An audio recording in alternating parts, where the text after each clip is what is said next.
تیری نسل پاک میں ہے بچہ بچہ نور کا، تو ہے عین نور، تیرا سب گھرانہ نور کا۔ کیسے آقاؤں کا بندہ ہوں رضا، کیسے آقاؤں کا بندہ ہوں رضا، بول بالے میری سرکاروں کی۔ حدیث شریف میں ہے، حضرت عبداللہ بن مسعود رضی اللہ تعالی عنہما سے روایت ہے، میرے اور آپ کے پیارے آقا صلی اللہ علیہ وسلم نے ارشاد فرمایا، لوگوں اللہ تعالی سے محبت رکھو، اس لیے کہ وہ تمہارا رب ہے، تمہارا خالق ہے، تمہارا مالک ہے، اور وہ تمہیں نعمت و دولت عطا فرماتا ہے۔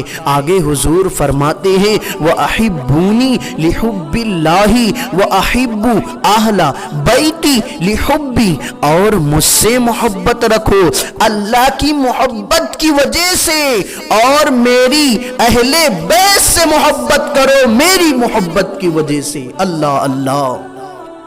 دیکھیں دوستوں، میرے اور آپ کے آقا صلی اللہ علیہ وسلم ارشاد فرما رہے ہیں کہ میرے اہل بیت سے محبت کرو۔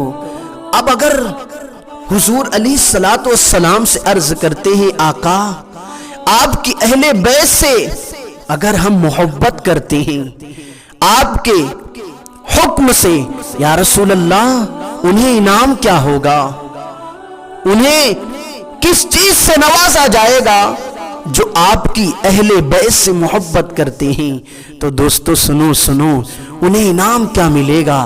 آگے آقا حضور علیہ الصلوۃ والسلام ارشاد فرماتے ہیں، الا ومن مات علی حب آل محمد بشرہ ملک الموت بالجنت ثم منکر و نکیر۔ سبحان اللہ۔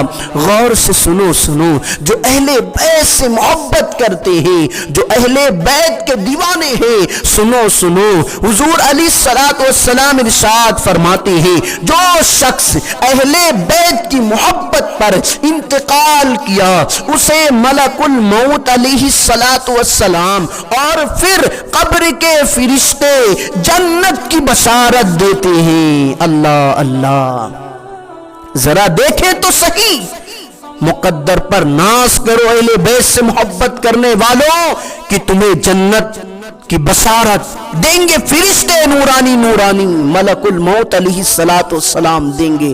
اللہ اللہ۔ ہر ایک انسان کی یہی خواہش ہے کہ مرنے کے بعد جنت نصیب ہو۔